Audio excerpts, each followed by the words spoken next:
Dans le podcast de cette semaine, on discute avec Simone Luciani pour parler de son parcours de game designer à travers 5 jeux qui l'ont marqué, à la fois comme joueur et comme auteur. The beat of the drums echoes in the pulse beat of the young braves. Salut les joueuses, salut les joueurs, je suis Paul Gara, nous sommes à Essen pour une nouvelle interview et je suis en compagnie de Simone Luciani. Ciao Simone! Ciao! Grazie mille per il suo tempo e la sua disponibilità. Io sono molto felice perché tu sei il mio board game designer preferito. Adesso noi parliamo in inglese perché il mio italiano non è molto bene. Donc oui, je disais, on va parler en français et en anglais donc, pour l'interview. Donc je disais merci beaucoup donc Simone pour ta disponibilité et ton temps. Et tu le sais, tu es mon auteur préféré, donc je suis un peu anxieuse. Si tu es OK, on va parler un petit peu de comment tu as découvert d'abord le jeu de société. Est-ce que c'était quand tu étais enfant ou adolescent? As I remember, I played board game when I was very, very young. Si je me souviens bien, j'ai commencé à jouer à des jeux de société quand j'étais vraiment très jeune. Vers 7 ou 8 ans, je jouais énormément. Je récupérais tous les jeux de société de mes cousins, ceux qu'ils recevaient à Noël. Je lisais toutes les règles et j'expliquais les jeux à tout le monde. Christmas and read all the rules and explain the board game to everything. So just when I was a kid. Oui, j'ai lu que tu aimais bien déjà changer les règles des jeux. Yeah, I remember. Oui, je me souviens avoir commencé à modifier les règles du Monopoly, de HeroQuest, et j'ai aussi commencé à concevoir mon premier jeu quand j'avais 13 ou 14 ans pour mes amis du quartier. 13, 14 for the neighborhood. Ensuite, tu dis que tu as eu une grosse période Magic, et on va parler de Magic après, et que c'est avec Catan que tu es revenu dans les jeux de société, dont on va parler aussi de Catan. Yeah, Magic was a really blast. It's a game that absorbed my time. Magic a été un vrai choc. C'est un jeu qui a absorbé mon temps, mon énergie, mon esprit pendant de nombreuses années. Et c'était un choc aussi parce qu'il m'a permis de penser au jeu en dehors de la table. Donc quand j'étais en classe, je pensais au deck pour le prochain tournoi et je pensais tout le temps au jeu. Et quand j'ai arrêté Magic, je suis resté quelques années sans jeu de société. Mais je continuais à jouer aux échecs et à réfléchir aux jeux. Puis, Catan m'a ouvert le monde des jeux euro. Thinking about board game, and then Catan opened the world of the Eurogame. Tu as commencé un peu à essayer de faire publier des jeux quand tu avais à peu près au début des années 2000? Yeah, more or less. Oui, plus ou moins. C'était ma première tentative. Yeah. Okay. Et j'ai compris aussi que tu avais travaillé comme éducateur avec des enfants et que tu créais des jeux pour ces enfants. I was educator for more or less 50 J'ai été éducateur pour enfants pendant à peu près 15 ans et je jouais beaucoup à des jeux de société avec eux. Je créais aussi des jeux d'une autre manière, pas seulement des jeux de société, je créais des jeux, des aventures pour les enfants. Great game adventure for children. Ok. J'ai aussi compris que tu aimais beaucoup le travail de Leo Colovini, que c'était quelqu'un qui t'avait beaucoup inspiré et c'est quelqu'un qui a aussi écrit sur le game design. Comment ça t'a influencé en quelle mesure Leo Colovini t'a influencé? I read this book and also I participate several times to the Premio Archimedes.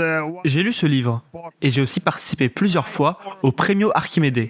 C'est l'un des prix les plus importants pour les prototypes en Italie, que Leo Colovini dirige et organise. Et j'ai lu ce livre. Et pour moi, ça a été le début d'un rêve. Je considère Leo comme le designer italien le plus important. Et il m'a inspiré. J'ai commencé à envisager cette passion comme un travail possible. Ou à ce moment-là, pas exactement un travail, mais quelque chose que je pourrais concrétiser.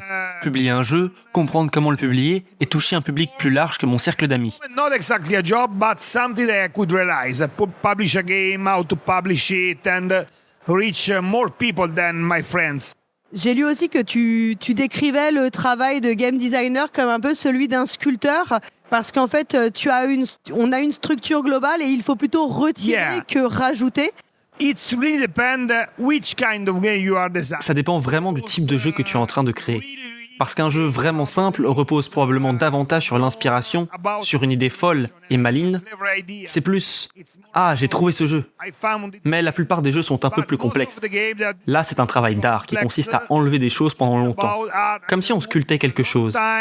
Donc oui, pour moi, ça ressemble au travail d'un sculpteur, qui passe énormément de temps à façonner les détails dans la pierre. Surtout que toi, tu es très connu pour ce qu'on appelle l'Eurogame, donc des jeux qui sont considérés comme plutôt experts.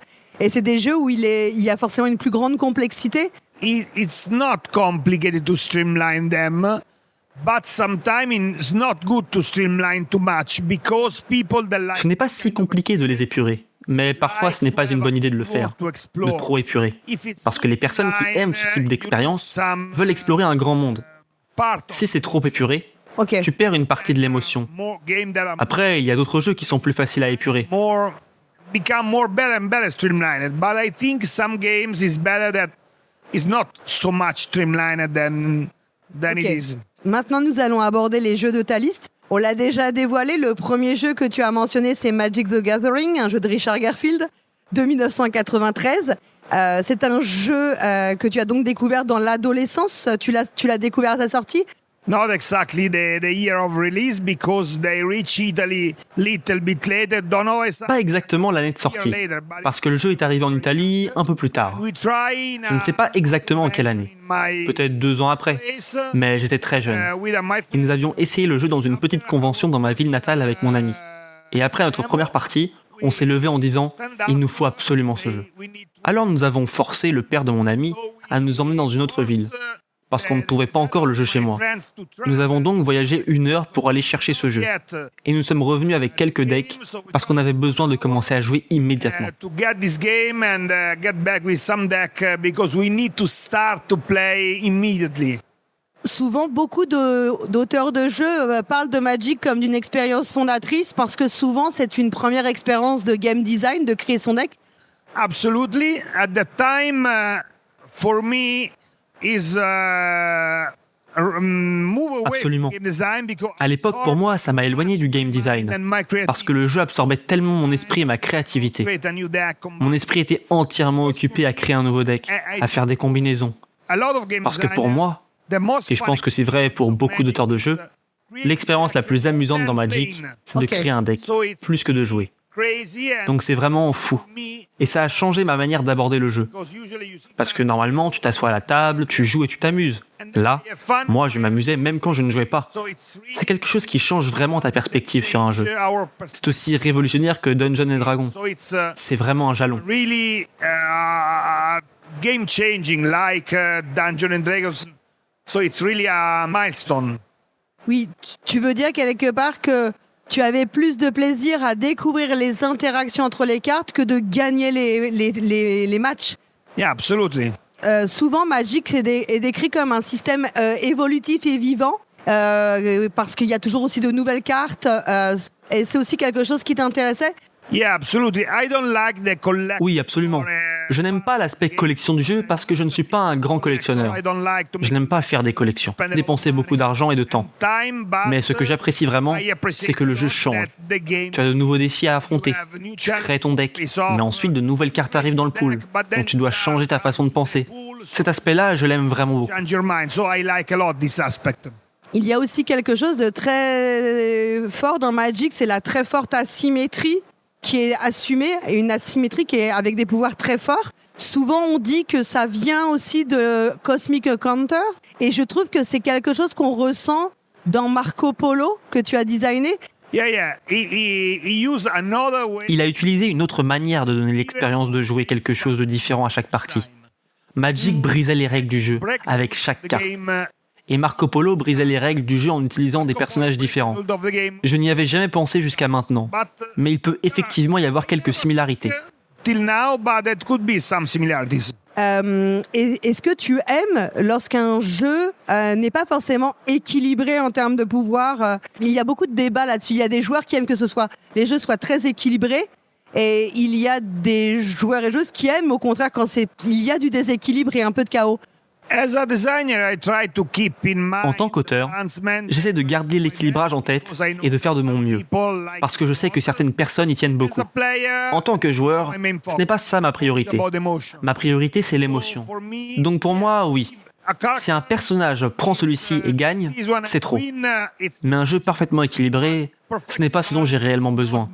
J'ai besoin d'avoir des émotions, de vivre des expériences différentes, d'essayer quelque chose de nouveau. To have different experience, to try something new.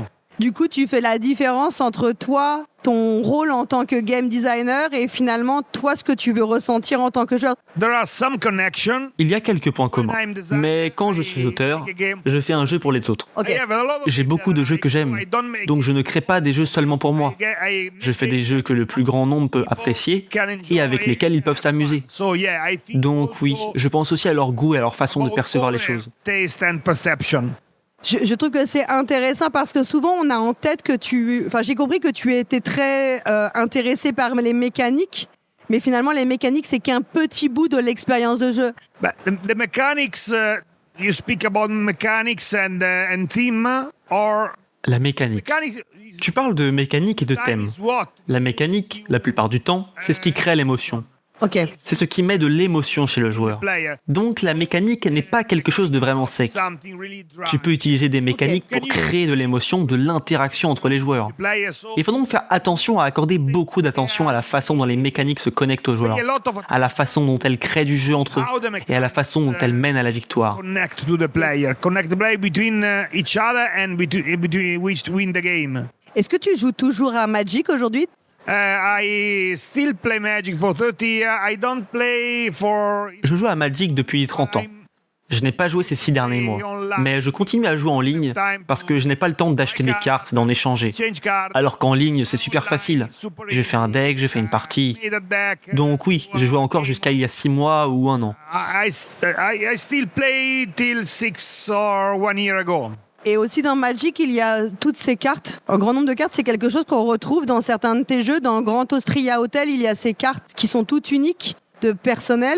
Ou bien dans les Radwistar, il y a aussi toutes ces cartes uniques.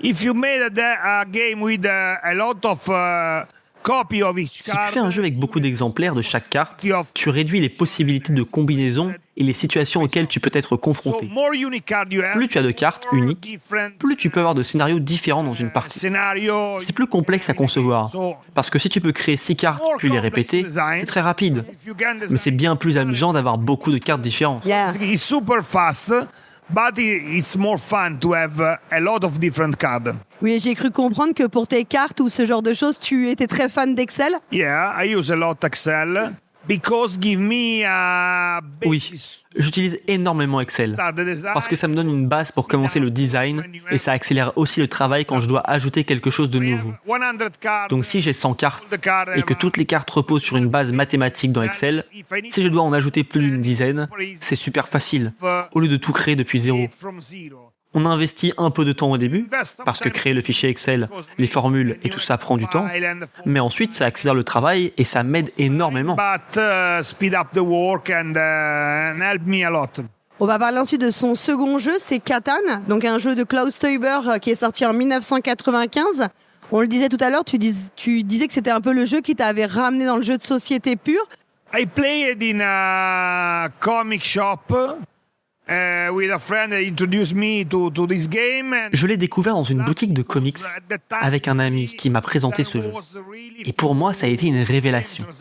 Parce qu'à cette époque, en Italie, il y avait très peu de jeux traduits issus de l'industrie du jeu de société. Il y avait les jeux classiques, les jeux mass market, mais très peu de jeux de l'ère moderne. Donc Catan m'a ouvert les yeux et m'a montré qu'il pouvait exister un autre type de jeu que les jeux de cartes à collectionner. Tu peux jouer à 4, et en plus je suis un grand fan de jeux vidéo où tu explores, tu étends ton territoire, tu récoltes des ressources comme dans Civilization et ce genre-là. J'y jouais quand j'étais jeune, et Catan m'a donné cette sensation-là. Avec des règles compactes, un temps de jeu court, tu peux développer ta colonie, construire tes maisons, récolter des ressources. Et ça m'a procuré un très bon ressenti. Growth your civilization, build your houses and gather resources and give me a really good feeling. Et tu aimais la partie, aussi la partie négociation qui veut dire de l'interaction très forte. I'm not a big fan of negotiation. Je ne suis pas un grand fan de la négociation, mais j'apprécie le jeu.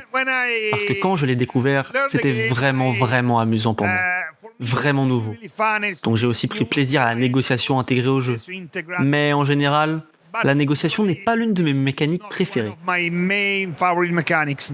Souvent dans tes jeux, peut-être il y en a quelques-uns, mais souvent les Eurogames ne sont pas des jeux à très forte interaction.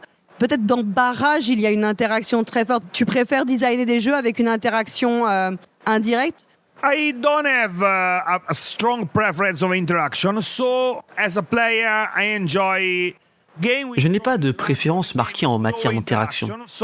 En tant que joueur, j'apprécie autant les jeux avec une forte interaction que ceux avec une interaction faible. Je ne suis donc pas partisan d'un seul côté.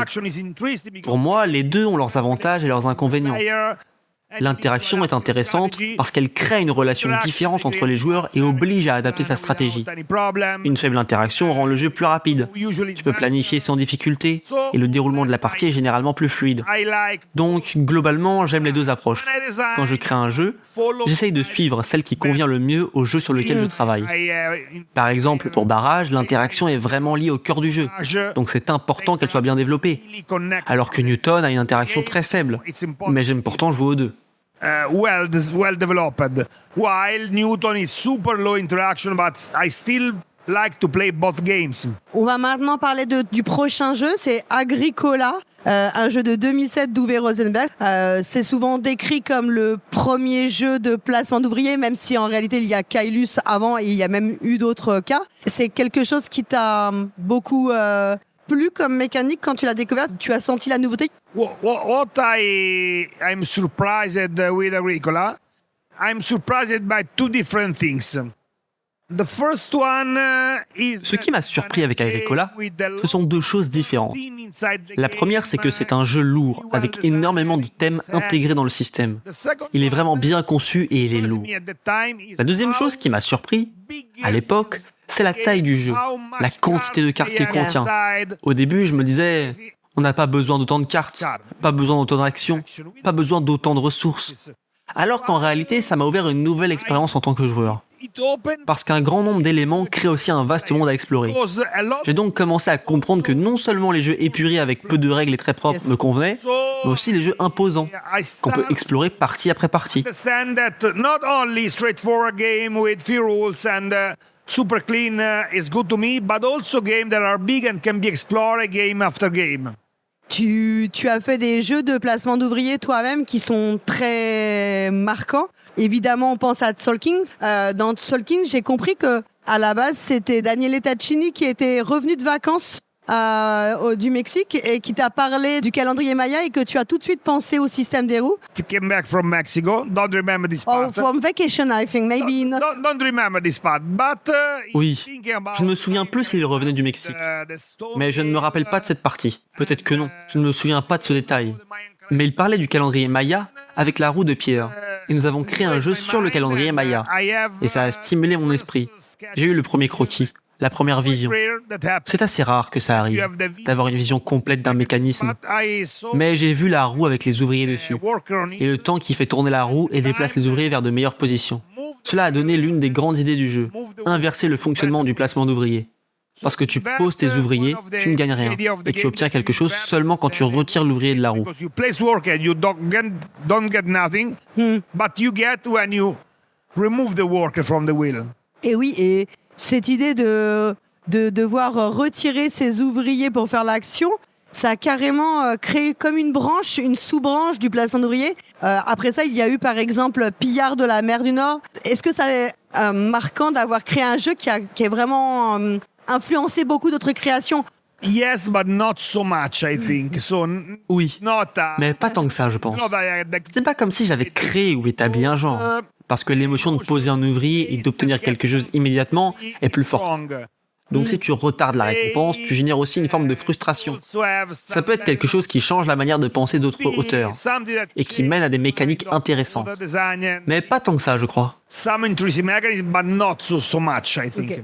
Et dans Tzolk'in aussi, il y a le fait qu'on doive nourrir ses ouvriers, comme dans Agricola. Yeah, that's true. It's really side mechanics that influence a lot the game. Oui, c'est vrai. C'est vraiment une mécanique secondaire qui a beaucoup influencé les jeux dans les années suivantes. Et c'est étrange, parce que j'ai eu cette idée avant qu'Agricola n'arrive sur le marché. Je pense qu'un vieux prototype jamais publié parlait de vampires. Il fallait récolter des ressources et nourrir ton vampire avec du sang. Mais il est resté parmi les nombreux prototypes jamais publiés. Mais cette idée de mécanique cyclique a tout changé. C'est d'ailleurs ce principe que nous avons repris dans Tzolk'in, où il fonctionne parfaitement pour ce type de jeu. Everything and we use it in Tzolk'in because it works very well in this kind of game. Et aussi, Agricola, il y a un lien très fort entre le thème et les mécaniques. Et je trouve que dans Barrage, on a aussi ce sentiment. I try to make a strong relationship between the theme and mechanics, and not always is easy. J'essaie de créer une forte relation entre le thème et les mécaniques. Et ce n'est pas toujours facile. Mais en général, je commence par les mécaniques. Pas tout le temps, mais la plupart du temps. Après avoir une première ébauche de la mécanique principale, je choisis le thème. Parce que si tu le fais assez tôt, tu peux créer beaucoup de liens entre les mécaniques et le thème. Pour Barrage en particulier, le lien est vraiment très fort.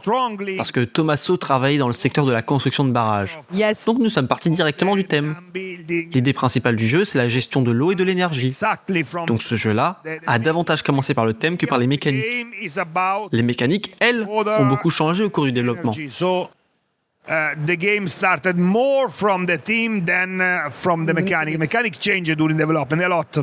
On va parler ensuite du prochain jeu, qui est Race for the Galaxy, un jeu de Tom Lehmann sorti en 2007 également. C'est aussi un jeu avec beaucoup de cartes, qui est très connu parce que c'est un jeu qui propose de jouer de façon simultanée. Il y a très peu de downtime. Le rythme de ce jeu est très marquant. I like it, but it's not the part that impressed me most because I saw in Puerto Rico that is super cool mechanic and it's one of the game I love most in Oui, j'aime ça. my life. Mais ce n'est pas la partie qui m'a le plus impressionné. Parce que j'ai déjà vu dans Puerto Rico que c'est une mécanique vraiment géniale. Et c'est l'un des jeux que j'aime le plus dans ma vie. Puerto Rico fait d'ailleurs partie de mon top 10.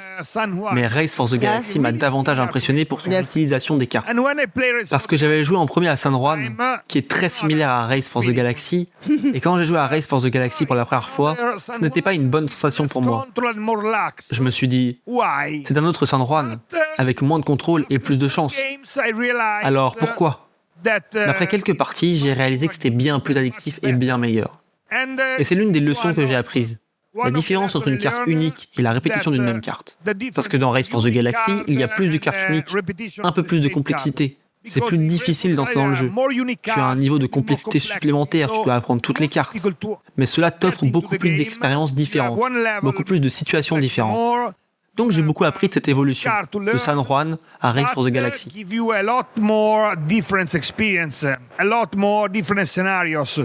So I learned it a lot from this development from San Juan to Race for the Galaxy. Et est-ce que tu penses que c'est quelque chose que tu as eu envie de reprendre, l'usage des cartes?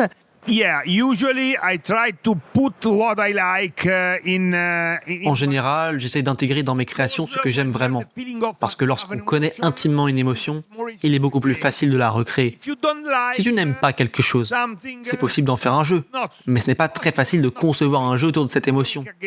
Alors que si tu adores les cartes, les combinaisons, les combos, il est beaucoup plus simple d'avoir le ressenti et la sensibilité nécessaires pour travailler sur des mécaniques qui produisent cette émotion.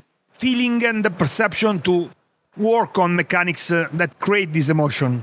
Et aussi dans Race for the Galaxy, spécialement, je trouve, quand on joue à deux, c'est encore plus fort, mais il y a aussi une forme de guessing et double guessing pour choisir la meilleure action tout en profitant de l'action de l'autre. Je ne sais pas s'il y a beaucoup de guessing dans tes jeux, je n'ai pas trop l'impression.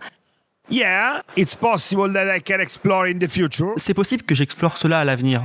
J'aime beaucoup cet aspect dans Race for the Galaxy, parce que pour moi, ce n'est pas vraiment un jeu à deux joueurs, mais il fonctionne pourtant vraiment bien à deux. Il y a une interaction intéressante, mais c'est quelque chose que je pourrais explorer dans le futur. But it's one of the areas I could explore in the future. On va parler ensuite de ton dernier jeu. Un jeu plus récent, c'est Terraforming Mars, un jeu de Jacob Frixelius qui est sorti en 2016, qui est un jeu expert qui a eu un succès incroyable. Il y a quelques jeux experts qui arrivent encore à avoir beaucoup de succès. Qu'est-ce qui t'a plu particulièrement dans Terraforming Mars? The cards? Yeah, probably the basis is cards. Yes. Absolutely. So most of the game I like most. Oui, probablement. Cards. La base, ce sont les cartes, absolument. Donc la plupart des jeux que je préfère reposent sur des cartes polyvalentes, des cartes d'interaction et des cartes uniques. Terraforming Mars en a fait un jeu complexe et l'a fait d'une manière particulière. J'aime le fait que chaque carte raconte aussi une petite histoire. C'est vraiment très détaillé au niveau du thème. Ça crée énormément de types d'interactions et la manière dont ils utilisent les icônes sur les cartes. Chaque carte est à la fois un objectif et une ressource pour toi. Donc je veux jouer cette carte parce que j'ai besoin de ces deux icônes. Et je dois jouer une autre carte pour obtenir les deux icônes qui me permettront de jouer celle-ci. Et ton esprit s'allume sans cesse avec un objectif différent, l'un après l'autre. Et c'est toujours satisfaisant. Donc lors de ma toute première partie, mon ressenti était bof, pas extraordinaire. Mais après la deuxième, j'ai compris que c'était un jeu auquel j'allais jouer plus de 100 fois dans ma vie. But after the second one, I feel a game that I play more than 100 times in my life. Je trouve que, à titre personnel, ce que je trouve aussi intéressant dans Terraforming Mars, c'est cette idée que l'on peut choisir de faire une action ou deux, et ça change beaucoup le tempo du jeu. Ça m'a surpris la première fois que j'y ai joué. Parce que lors de mon premier tour, je me suis demandé pourquoi est-ce que je ne peux pas faire deux actions. Puis on apprend. Et c'est un choix vraiment intéressant. D'un autre côté, cela peut mener à des parties un peu plus longues. Parce que si tu veux jouer en dernier, tu attends encore, en ne posant qu'une seule action à chaque tour. Et ça rallonge un peu la durée du jeu. Donc il y a aussi un côté négatif à ce choix. Mais c'est vraiment intéressant. Terraforming Mars, je le disais, c'est un jeu expert qui a eu beaucoup de succès. Aujourd'hui, on parle beaucoup du fait que c'est plus difficile pour les jeux experts parce que les prix ont augmenté, parce que les joueurs de jeux experts sont une plus petite communauté. Toi qui fais beaucoup de jeux experts, comment ça influence ton travail? Parce que tu as aussi sorti des jeux un peu plus légers peut-être ces dernières années. In reality, I design all kind of game. I start with the family game in Ticket Ride style when I start to design, and most of them not published because En réalité, je conçois toutes sortes de jeux. J'ai commencé par des jeux familiaux, dans le style des aventuriers du rail, quand j'ai débuté. Et la plupart n'ont pas été publiés parce qu'au début de ma carrière, mes premiers jeux étaient plus ou moins des jeux de cartes pour enfants, parce que j'aime relever des défis différents. Et l'un de mes jeux les plus vendus est totalement inconnu dans le monde du jeu de société. Parce que c'est un jeu qui s'est vendu à peu près 70 000 ou 80 000 exemplaires uniquement en Italie. C'est un jeu où tu dois courir dans ta maison pour trouver un objet et poser cet objet sur la table. Donc c'est un jeu pour enfants, pour famille, vraiment fou. Mais oui, j'aime davantage concevoir des jeux qui impliquent de la stratégie, de la planification, de la réflexion. J'aime aussi beaucoup les jeux de niveau intermédiaire. J'évolue aussi parce que je pense que faire toujours la même chose n'est pas très bon pour la créativité. La répétition. Donc j'essaie depuis 2 ans environ de me diriger vers quelque chose entre les deux. Echoes of Time est sorti ici. Etherstone est sorti ici. Et c'est un jeu de niveau intermédiaire, dans la veine de Seasons ou Race for the Galaxy. Et l'année prochaine, j'aurai aussi un jeu de niveau intermédiaire sur le marché, en plus de quelques gros jeux, parce que je conçois toujours des gros jeux. And also next year I will have also mid-level game on the market, plus some big one because always designing big game. Je n'ai pas encore joué à Echoes of Time, qui est ton dernier jeu. Mais j'avais joué à Mesos l'année dernière et j'ai cru comprendre que tu étais très intéressé, et je ne sais pas aussi si c'est lié à Terraforming Mars, par la notion de temps qui passe. I like it a lot. I'm nearly obsessed by the feeling of the time in a game. J'aime beaucoup ça. Je suis presque obsédé par la sensation du temps dans un jeu. C'est probablement aussi parce que Magic a un élément de timing très fort. La théorie du timing dans Magic est à la base même des mathématiques du jeu, puisque tu ne poses qu'un terrain par tour. Et j'ai mis cette passion dans Barrage, dans Tzolk'in, mais aussi dans Echoes of Time, et dans un autre jeu qui sortira l'année prochaine. Donc j'ai essayé de l'explorer sous différents points de vue. La sensation de flux, le flux du temps. To the market next year. So I try to explore from different point of view the feeling of flow or the flow of the time. Yes, flow of time. J'ai trouvé que dans Mesos c'était très fort. In Mesos, it was very strong, this flow of time. Ce sentiment du temps qui passe, le fait que les cartes vieillissent puis disparaissent, tu ne peux plus les récupérer. C'est une sensation très forte. It was very strong. Yeah. Also, I like that. Aussi, j'aime quand dans un jeu, il y a du timing, qu'il y ait des événements qui surviennent, et tu sais que tu as 1 ou 2 tours pour réagir. Cela crée un flow particulier, un rythme qui n'est pas linéaire, du mouvement. But it's a movement. J'ai eu aussi la chance de jouer à un prototype de jeu de pli sur lequel tu as travaillé. Tu aimes les jeux de pli? As all Italian, I play trick-taking game. Comme tous les Italiens, je joue au jeu de pli. Et je suis aussi un grand fan de cette mécanique. Donc j'adore The Crew. J'ai joué au nouveau jeu de pli, Le Seigneur des Anneaux. Donc j'aime beaucoup la façon dont le jeu de pli a évolué dans le jeu moderne. Parce que c'est une mécanique très ancienne, mais qui a vraiment connu une nouvelle vie ces dernières années. Because it's a super old mechanics, but have a really new life in the last years. Je voudrais juste aussi parler 5 minutes de Grand Austria Hotel, puisque c'est mon jeu préféré, j'en profite. Comment ça t'est venu, en fait, ce thème improbable de vendre des strudels et des verres de vin et de mettre des gens dans des chambres d'hôtel? We gather two ideas. Virginio and me, we are close friends from a long time. And he played, he win Ishpan. And don't like the game, but don't like so much. Nous avons rassemblé 2 idées. Virginio et moi, nous sommes amis proches depuis longtemps. Et il avait joué à Eastbound. Moi, j'aimais le jeu, mais je n'aimais pas tellement l'idée de lancer les dés et de subir la chance quand tu prends tous les dés et que ça te donne une action plus forte. J'avais donc l'idée de la mécanique du draft de dés. J'avais aussi l'idée du thème. Et nous avons combiné tout ça. Le thème original était un peu différent de celui publié par Lookout, parce que le nom du prototype était Osteria, et ça se passait au Moyen-Âge, en Italie, au centre de l'Italie, où tu gères une auberge. Donc à peu près tous les éléments étaient les mêmes. Tu as des clients, tu dois les loger, tu leur donnes de la nourriture. Ok. Mais c'était à un autre moment, dans une autre époque. L'éditeur a choisi de déplacer ça, à Vienne, au début des années 1900. Et je crois que c'était un bon choix. To sleep, you give them food. But it's different timing in different epoch. So the publisher changed to the Vienna in the early 19, and I think it was a good choice. Yeah. So, je pense qu'on arrive à la fin de l'interview. So we are at the end of the interview. Est-ce qu'il y a quelque chose d'autre dont tu veux parler? À propos de tes nouvelles sorties ou de tes nouveaux projets, par exemple? These are new projects. No, I'm really curious to see how this new game and Non, je suis très curieux de voir comment ce nouveau jeu, plus simple, sera reçu par les joueurs, parce qu'ils aiment mes jeux complexes. Donc j'ai un peu peur qu'ils se disent « Oh, c'est trop simple ». Mais pour le moment, Etherstone et Echoes of Times reçoivent de bons retours. Et je suis aussi très curieux pour le jeu de pli. Parce que pour l'instant, nous avons beaucoup de bons retours de testeurs et des personnes qui ont joué. Donc, on verra. We have a lot of good feedback from the tester and from the people that play it, so we'll see.